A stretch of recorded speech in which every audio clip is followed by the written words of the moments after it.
Well, it kinda pisses me off.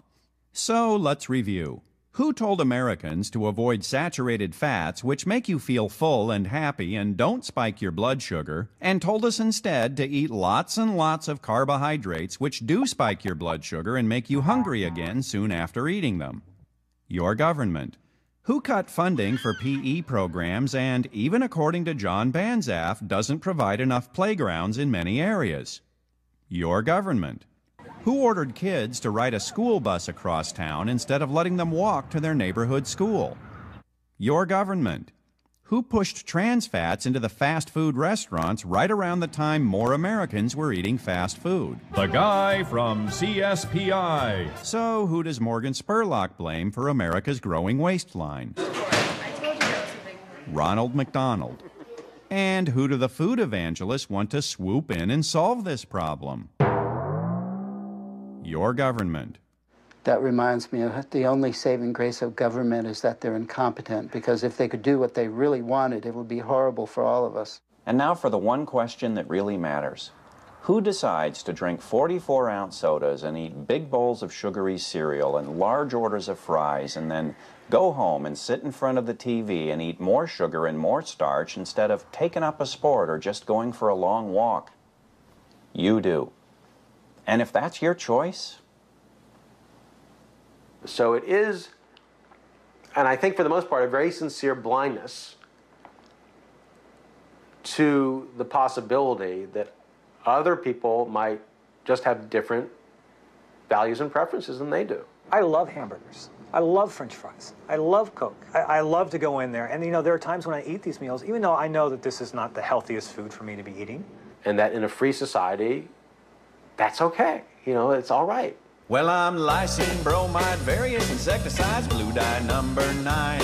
I'm 20 different acids and 13 alkalines. I'm dextrose, glycerated saccharin, monosodium glutamate, and a couple grams of oat bran I ingested by mistake. So put me in a beaker and better run some tests on me.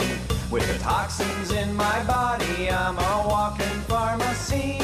I'm shopping for my coffin, but don't shed me any tears.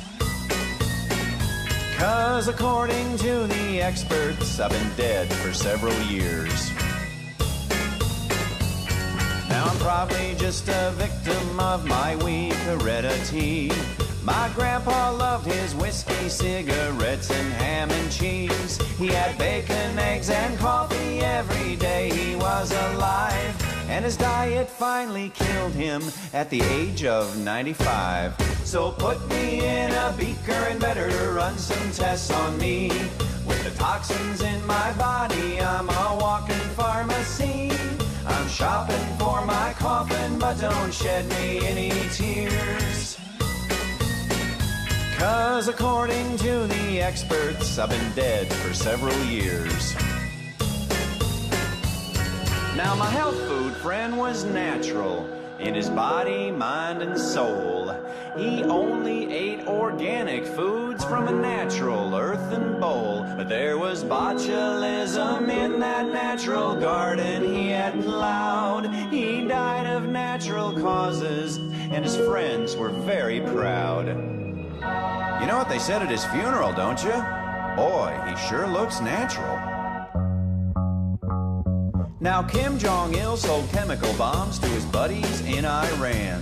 But if they shoot them at our allies, boy, we've got a secret plan. They're gonna give me a big old cigar, put me in some bomber's load. Then they'll light me up and kick me out, and they're toast when I explode.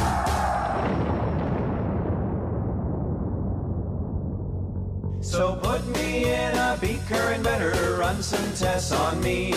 With the toxins in my body, I'm a walking pharmacy. I'm shopping for my coffin, but don't shed me any tears. 'Cause according to the experts, I've been dead for several years.